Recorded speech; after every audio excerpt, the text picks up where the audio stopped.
అటు పక్క చూపించండి మీ మొక్కలు అటు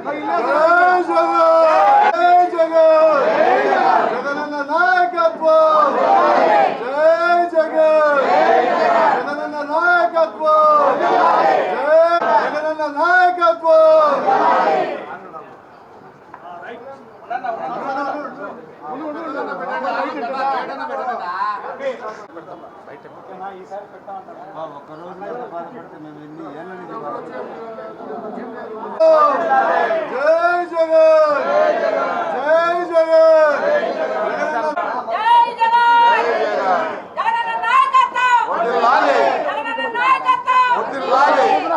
జగన్ జై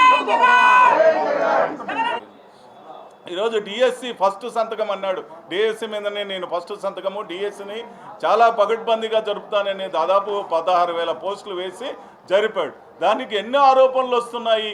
ఆ డిఎస్సి నడిపినటువంటి ఆ డిఎస్సి అప్లోడ్ చేసినటువంటి వ్యక్తి నవీన్ అనేటటువంటి వ్యక్తి ఎస్సీఆర్టీలో క్వశ్చన్ పేపర్లు తయారు చేసేటటువంటి ఆఫీసులో అతను పనిచేస్తున్నాడు. అతని ప్రమేయంతోనే ఏమైనా అప్లోడ్ అవుతున్నాయి. అతనికి రాష్ట్రంలోనే నెంబర్ 1 ర్యాంక్ వచ్చింది. అతను కన్నా క్వశ్చన్ పేపర్ తీసుకోకపోతే నెంబర్ 1 ర్యాంక్ ఎలా వస్తుంది?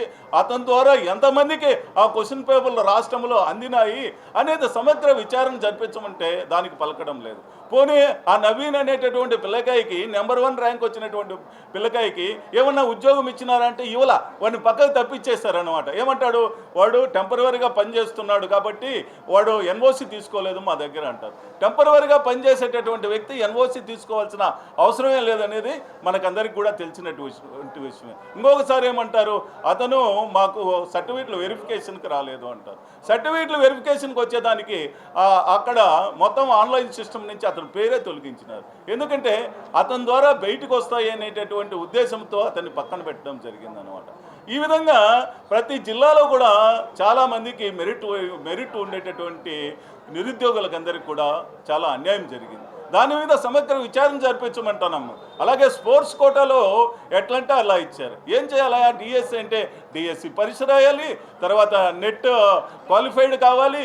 ఇవన్నీ అయిన తర్వాత మొత్తం మళ్ళీ స్పోర్ట్స్ కోటాలో ఎవరికైతే రిజర్వేషన్ ఉంటుందో ఆ సర్టిఫికెట్ని బట్టి మనకు మెరిట్గా స్పోర్ట్స్ కోటాలో కేటాయిస్తారు ఎవరిని, అభ్యర్థులందరినీ. అవన్నీ ఏమి జరగలే ఇక్కడ. డిఎస్సి పరీక్ష రాయాలా, తర్వాత టెట్ క్వాలిఫైడ్ కాలేదు, డైరెక్ట్గా ఒక జీవో ఇచ్చేసి దొంగ సర్టిఫికేట్తో అందరికి కూడా పోస్టింగ్ ఇవ్వడం జరిగిందనమాట. ఈ విధంగా చాలా అన్యాయమైనటువంటి ప్రక్రియ ఈ డిఎస్సిలో చోటు చేసుకోవడం జరిగింది. కాబట్టి ఈ విధంగా మేమేమంటున్నామంటే నిజంగా మీదే కదా ప్రభుత్వం ఉండేది, ఒక దర్యాప్తు వేయండి, సిబిఐ దర్యాప్తు వేయండి, లేకపోతే ఒక సింగిల్ జడ్జితో దర్యాప్తు వేయండి, ఎక్కడెక్కడ తప్పులు జరిగినాయో చూడండి. వాళ్ళని ఎంక్వైరీ పెడితే మేము వచ్చి నిరూపిస్తాం కదా ఎక్కడ ఏం తప్పులు జరిగినాయో, ఇగో చూడండి ఈ తప్పులు ఉన్నాయి అని తప్పనిసరిగా నిరూపించేదానికి వీలవుతుంది. ఇంకా అది విద్యారంగం. ఇంకా వైద్య రంగాన్ని తీసుకున్నట్లయితే వైద్య రంగంలో ఈరోజు ఏమవుతుంది, ఆరోగ్యశ్రీ మూతపడిపోతున్నది. ఆరోగ్యశ్రీ మేము వచ్చినప్పుడు 25 లక్షల వరకు జగన్మోహన్ రెడ్డి గారు ఆరోగ్యశ్రీ కోసం ఖర్చు పెట్టడం జరిగింది. ఈరోజు ఆరోగ్యశ్రీకి పోతే మాత్రలు కూడా ఇచ్చేటటువంటి పరిస్థితుల్లో హాస్పిటల్ లేవు. 108, 104 ఇవన్నీ మూడలను పడిపోతున్నాయి. టైర్లు లేవు, దానికి డీజిల్ లేవు. ఈ విధంగా ఆరోగ్యశ్రీ కూడా పూర్తిగా నిర్వీర్యం అయిపోతూ ఉన్నది.